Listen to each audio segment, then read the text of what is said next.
Damn, cool. All right, thanks everyone for joining. We're going to be talking about marketing in the new normal. We're going to be going through this pretty quickly. Don't worry, all these slides are going to be available to you online. I've actually gone ahead and put them up. I've got a domain, MatthewSweezey.com. You can go ahead and find them there if you wanted to grab them, and I'll put that URL up at the end when we get there as well. Just a quick note about me. My name is Matthew Sweezey. Fun fact is you take my first letter of my first name and my last name and squish it together, you get my Twitter handle, which is msweezey, which you can see in the bottom right corner of the screen. Funny enough that I thought it was just my name until someone actually pointed out that I got the Twitter handle of Miss Sweezey. So that is my Twitter handle for the rest of time. I've written a few books. Marketing Automation for Dummies was the first book I wrote. That was back in 2013. I was one of the first books on marketing automation. I was one of the super early employees at a company called Pardot and helped grow that company up. And then most recently, I've written a new book for Harvard Business called The Context Marketing Revolution that really talks about the future of marketing in a world of infinite media. So that's just a little bit about me. Oh yeah, I should tell you what I do. So Director of Market Strategy at Salesforce. Really what I do is focus on the future of marketing. So do a lot of research, work with a lot of other researchers, looking at consumer trends, what are businesses doing, what's working, and really try to help guide both us as well as our customers to a better future via that path.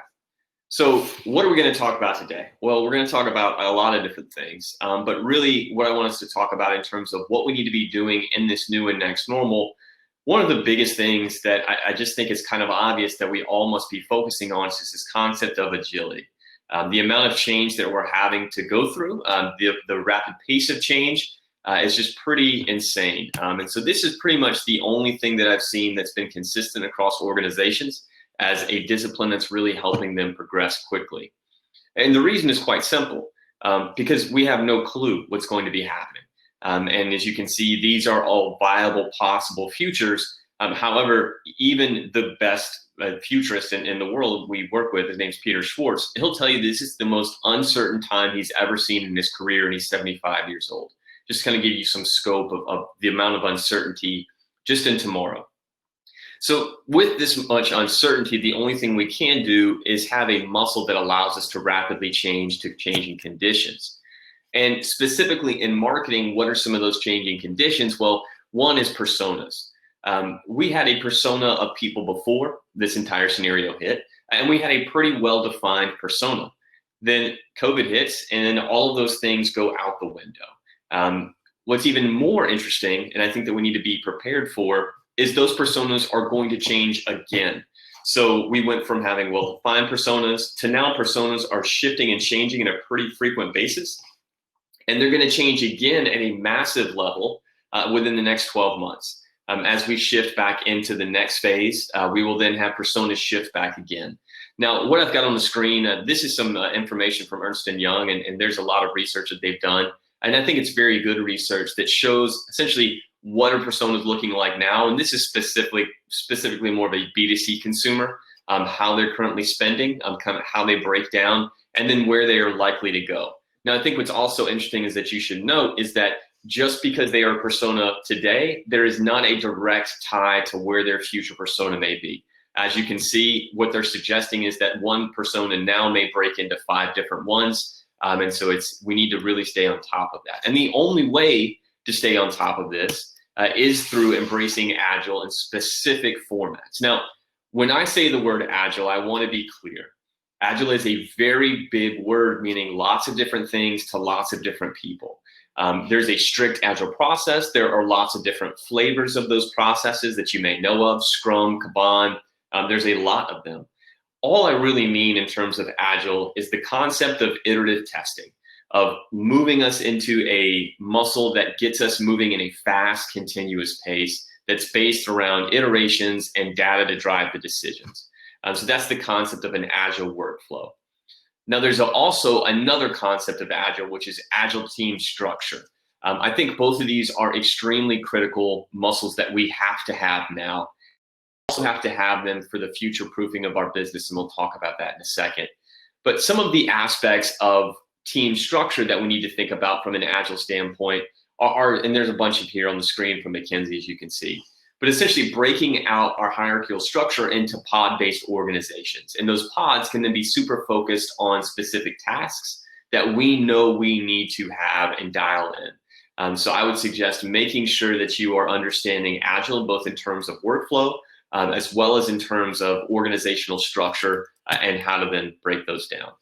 When you then start to break down your team into organizational structures, and one of the suggestions is a consumer and market insight squad. This, if you're a small organization, doesn't need to be an entire squad of people. If you're a large organization, this already likely is a department in and of itself. But here's what we need to really be thinking about marketing's role doing right now with this type of data. There's 3 things that we need to really be focused on. One is we need to make sure that we are having daily stand-ups. Now, if you're familiar with Agile process, this is a standard part of an Agile process where every day your group, your immediate group, gets together and answers 3 questions each. And else. The problem people have is they move past these 3 questions. You only ask and answer these 3 questions, and it is, what did you do yesterday? What are you doing today? And are there any roadblocks in your way? Go around, everyone answers these. The person who's managing the group then goes to the next group, which would be the next level up in the organization. And if there are any roadblocks, they bring those with them and then help get them removed, allowing the team to get everything done as quickly as they possibly can. Now, there's another aspect that we need to think about, and that is, how do we get information into the organization to make it actionable? This is another big problem that we have, is when things are changing this quickly, how do we get the right information to the right people? And there's 2 things that we need to do.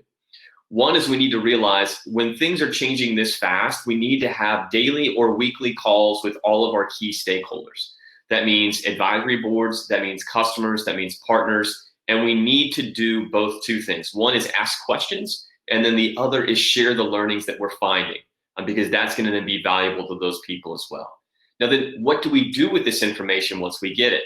We need to make sure that we're disseminating that information internally through data feeds. And there's lots of different formats that you can use. There's lots of different content types that you can publish that within. But the idea is that there must be a central organization or a central place inside of your organization that sales, marketing, product, service, and support is all putting information in so that they are all understanding how the consumer is changing, because all these things are really affecting us and really help make better determinations of what we do moving forward. Now, when we also talk about Agile, there's another thing that's really been changing quickly that we must be responsive to, and that's messaging. This has been a big problem for a lot of organizations. In fact, I just read a research report from Forrester where they talk about, I believe that they believe there's going to be a 28% decline in marketing budgets moving forward. I don't necessarily know if I agree with that, but here's what we need to think about. When we are trying to talk with a marketplace under this type of stress, and there are lots of stresses on the marketplace currently. We have social, we have environmental, we have economic. There's a lot of factors moving at the same time. The only way that we are going to be able to communicate effectively is if we realize that communications have to change on an almost bi-weekly basis. So if you look at kind of how messaging has kind of been evolving during the current point in time, what we've been seeing is messaging really following these patterns that I've highlighted below. When COVID hit, we had a lot of organizations really just trying to inform their audience. If you want to reflect back, you saw a lot of logos that would be separated. The golden arches were separated. That was McDonald's way of showing solidarity with social distancing. You also then saw, once again, unity. So those were kind of the themes that we saw in that point in time. As we started to move forward into the lockdown phase, those messages started to shift, and we started to see different types of conversations happening. Once again, where we currently are now is in the reopening phase for most of us. And once again, messaging has had to shift again. Now a lot of companies are talking about recommitting their brand, letting people know that they're open for business. And messages are really not talking much about uncertain times. In fact, if you ask consumers, they don't want to hear those words anymore. Now, once again, these are all changes happening very quickly, which means you are going to have to figure out how you're going to message, create those campaigns, execute those campaigns, and then realize you're going to have to keep doing that pretty much every 3 weeks. As we move forward, what should we be thinking about messaging changing to? Think about messaging changing to more purpose-driven initiatives. as well as more inspirational or entertainment-focused initiatives. Specifically, if you're focused on Gen Z does not want to hear anything about COVID. What they want to do is be entertained, which I thought was fascinating. And it's probably because they don't have jobs. They just are sitting around trying to figure out how to occupy their time. Now, once you've built that agile muscle, I think this is one of the most critical aspects to realize is that uncertainty is going to be in our future constantly. We had been operating under an agile format for a very long time, and this was to our benefit when COVID first hit. We had one of our flagship market events, which was the Salesforce Sydney World Tour, a 10,000 person physical event. I originally said 5. But what we reached was over 80,000 customers in a virtual standpoint. Now, here's the cool part. We went from physical to virtual in 10 days. That amount of change and that amount of pivoting is not possible if we don't have that agile muscle already developed. So agile is not only something that is going to get you through today, it is going to be a muscle that is going to help you with any uncertainties moving forward. And we can guarantee that there will be lots of uncertainties moving forward. I also thought the example from Lessonly was phenomenal because they operate in an agile format. As soon as this hit, they hit pause and were able to get out brand new campaigns right out the door.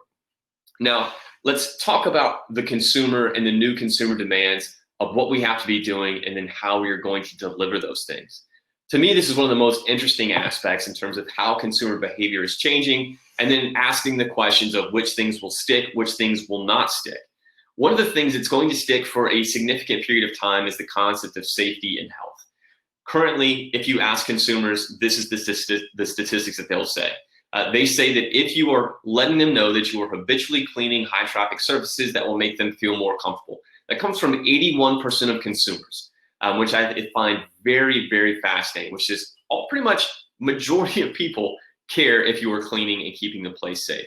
Now, there's lots of other ways that we could think about keeping places safe. Consumers are not as bullish on things such as making your employees wear masks, but they are very bullish on things such as making sure you have hours for elderly people and those that are at higher risk to come in. Now, how long will this last? Well, consumers are currently, once again, these ideas are going to be changing on a weekly basis. You need to be tracking them. But currently, consumers feel that they're going to take some type of avoidance for about 6 months. So that means they won't go back to the normal behaviors for at least a period of 6 months. Now, some other behaviors that they've started to pick up, which I think are very fascinating, are buy online, pick up in store, and contactless checkout. These are very retail focused. But I think they're going to bleed into lots of other things, specifically anything that involves time. Because what this is going to teach people is the way that they were operating in the past was inefficient. And there are more efficient ways of doing things now. So buy online, pick up in store is a great example. In fact, those businesses that were offering this concept or this delivery methodology actually were growing significantly more than those that weren't. This is going to stick pretty heavily. Why is it going to stick pretty heavily? Well, for 2 basic reasons. One, e-commerce spiked up. If your store can allow somebody to pick something up in the store, you save the cost of having to go to an e-fulfillment center. So you may be incentivizing consumers to do this because it's an operational savings for your business. 2, consumers like this because it saves them time. And 3, it's an empowering experience. It gives them control and allows them to then change things based on their day.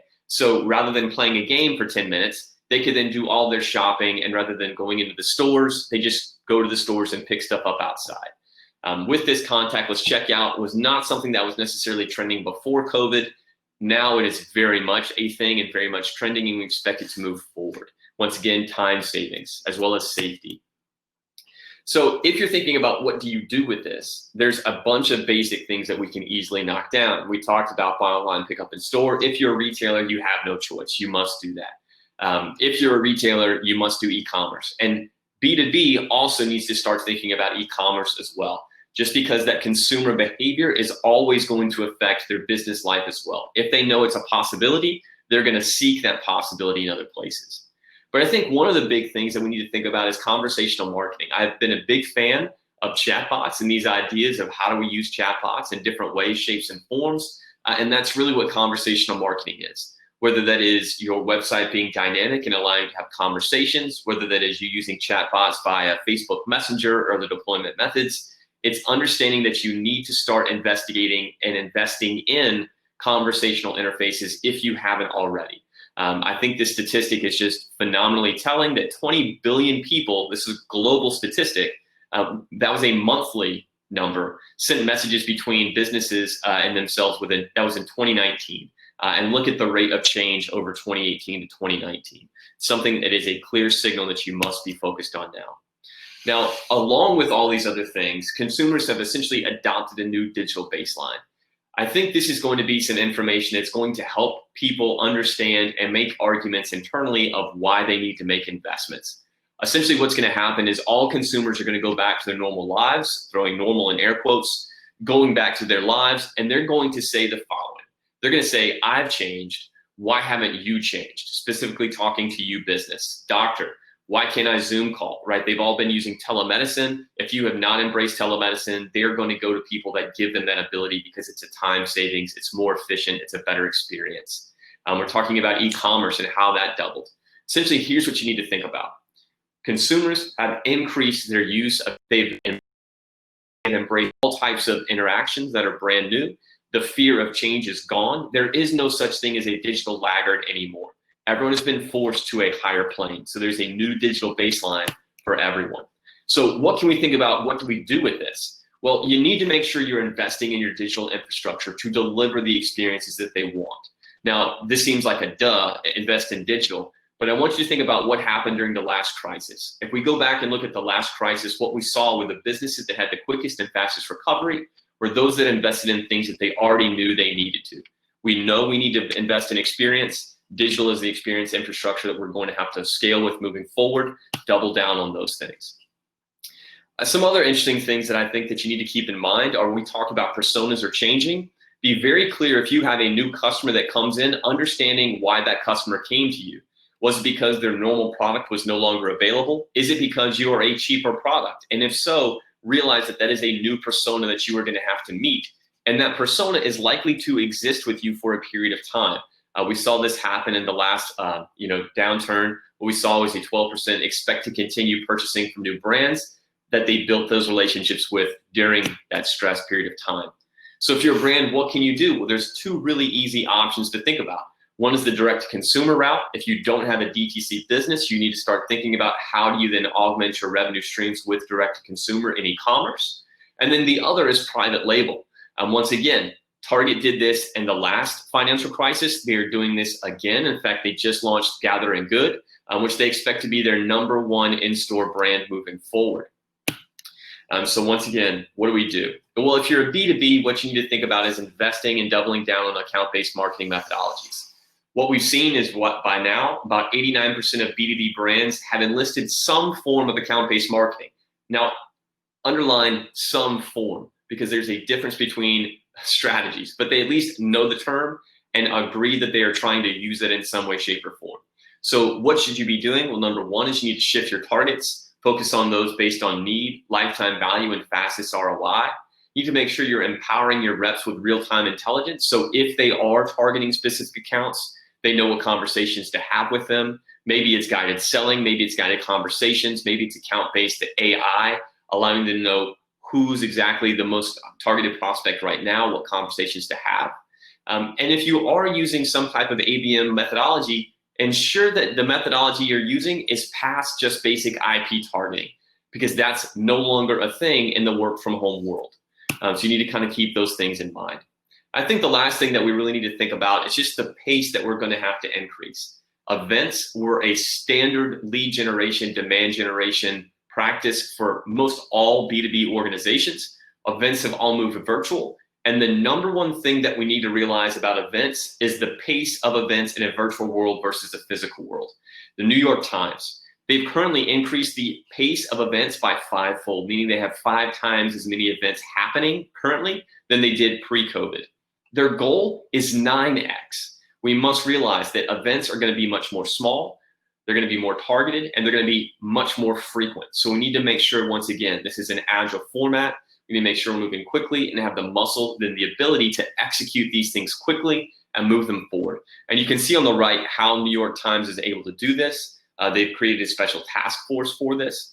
They've transitioned into pods, which is something we discussed earlier from an Agile structure. And then they've also then shared the knowledge. Once again, knowledge sharing and allowing other teams to understand what they've done to make sure that everyone is on the same page and benefiting from the learnings.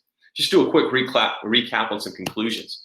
Number one, this is the greatest amount of uncertainty I've ever seen in my career. It's not me saying that, it's Peter Schwartz. If you don't know Peter, you should definitely look him up. He's one of the grandfathers of scenario planning and futurism. But that's just what we need to realize. The rate of change is so fast, and we don't know the future 4 weeks from now. So the only thing that we can do is operate in an agile format. Realize that this is the new normal for how we operate. And this is a muscle that we need to have, not just now, but is going to future-proof our businesses moving forward. If you want to think about consumer behavior from a macro standpoint, currently what McKinsey is finding in China is a 3 to 6% stickiness for new behaviors. I think across the board, you can use that as a number, but I think there's going to be much higher uptick for things such as video, for things such as e-commerce, buy online, pick up in store. Those just create much better experiences for consumers. And what we really now know is there is a new consumer. They are digitally developed, they are brand fluid, they are going to be cautiously optimistic about going back to the stores, and they're also going to stay home a whole lot more, what we call nesting and doing comfort-seeking activities. So if you want to think about how do we target, we can understand they're totally changed. New personas, all different types of aspects have changed, and how we meet them changes as well. So with that, I'm just going to say thank you guys so much for joining. Slides are available at MatthewSweezey.com. If you ever want to reach me, you can just tweet me at msweezey. And I want to say thanks, guys, for coming, and hope you enjoy the rest of your day.